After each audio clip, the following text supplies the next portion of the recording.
దేశ రాజకీయాల్లో ఆ పార్టీని మించిన పార్టీ లేదు. కానీ ఇది ఒకప్పటి మాట. ఇప్పుడు మారిపోయేలా కనిపిస్తోంది. ఒకప్పుడు ఆసేతు హిమాచలాన్ని ఏలిన పార్టీ ఇప్పుడు నిలబడడానికే తడబడిపోతోంది. సంకీర్ణ సూత్రాలతో దేశవ్యాప్తంగా అన్ని రాష్ట్రాల్లో అధికార పీఠమెక్కిన పార్టీ ఇప్పుడు అక్కడక్కడ ఉన్న అధికారాన్ని నిలుపుకోవడానికే కష్టపడుతోంది. కాంగ్రెస్ కు ఇంత దుస్థితి ఎందుకొచ్చింది?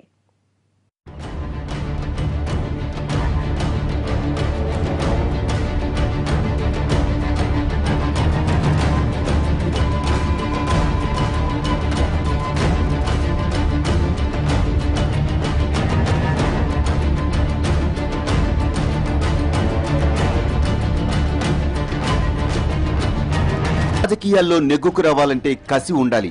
అది ఉంటేనే ఏ అధికారమైనా మన వశం అవుతుంది. ఒకప్పటి కాంగ్రెస్ అధిష్టానంలో అధినాయకత్వంలో ఆ కసి స్పష్టంగా కొట్టొచ్చినట్లు కనపడేది.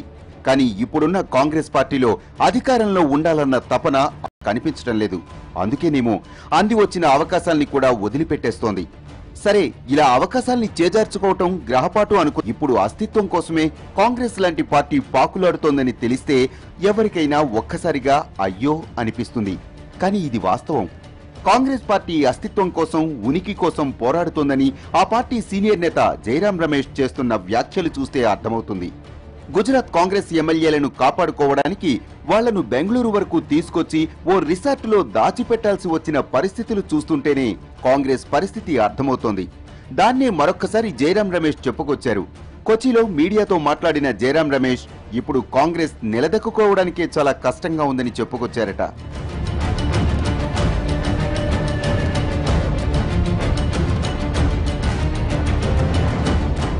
నిజానికి 70 ఏళ్ల ప్రజాస్వామ్య చరిత్రలో కాంగ్రెస్ పార్టీని, భారతదేశాన్ని వేరువేరుగా చూడలేం. నిజానికి ఇదే ధైర్యంతో కాంగ్రెస్ పార్టీ ముందుకెళుతుంది. తాను విధివశాత్తు అధికారానికి దూరమైన అదే ధీమాతో అధికారం కోసం వేచి చూస్తుంది. తాను కొన్నాళ్లు వేచి ఉంటే చాలు, అధికారమే తన దగ్గరకు వస్తుందని నమ్ముతుంది. 1995 నుంచి 2004 వరకు వాజ్పేయి అధికారంలో ఉన్నప్పుడు ఇలాగే ఎదురు చూసింది. అంతకుముందు మొరార్జీ దేశాయ్ ప్రభుత్వం అధికారంలోకి వచ్చినప్పుడు ఇలాగే ఎదురు చూసింది.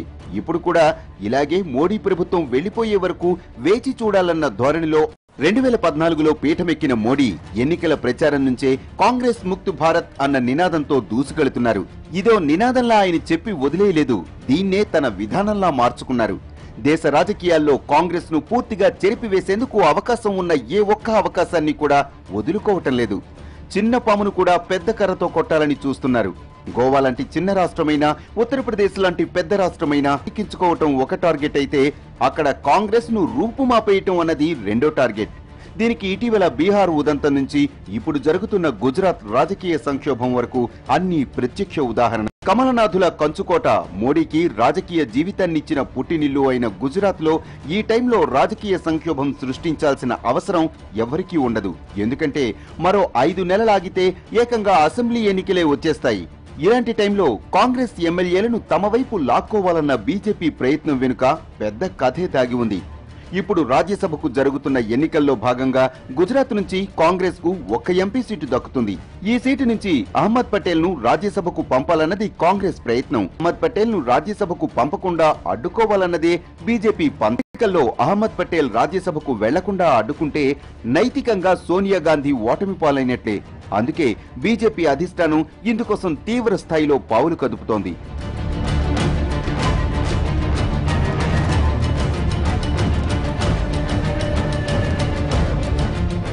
2012 ఎన్నికల్లో 57 మంది ఎమ్మెల్యేలతో గెలిచిన కాంగ్రెస్ దగ్గర ఇప్పుడు 45 మంది ఎమ్మెల్యేలే ఉన్నారు.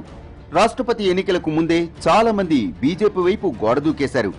గుజరాత్ కోటలో కాంగ్రెస్ కు ఒక్క రాజ్యసభ సీటు దక్కాలంటే అందుకు 45 మంది ఎమ్మెల్యేల మద్దతు కావాలి. అయితే అహ్మద్ పటేల్ ఎన్నికను ఎలాగైనా అడ్డుకోవాలన్న కుట్రతోనే బీజేపీ కాంగ్రెస్ ఎమ్మెల్యేలకు ఎరలు వేస్తోంది. దీంతో తమ ఎమ్మెల్యేలు చేజారిపోకుండా వాళ్లందరినీ బెంగళూరు శివార్లలోని ఈగిల్టన్ గోల్ఫ్ రిసార్ట్ లో ఉంచి క్యాంప్ రాజకీయానికి తెరలేపింది కాంగ్రెస్. ఈ రిసార్ట్ లో ఉన్న 45 మంది ఎమ్మెల్యేల బాగోగులన్నీ కర్ణాటక మంత్రి శివకుమార్ కు అప్పగించింది కాంగ్రెస్ హైకమాండ్. అంతే, రోజు తిరగకుండానే హఠాత్తుగా ఆయన ఇంటి మీద ఐటీ అధికారులు దాడులు చేసి భారీగా బయటపెట్టారు. దీంతో కంగు తినడం కాంగ్రెస్ వంతైంది.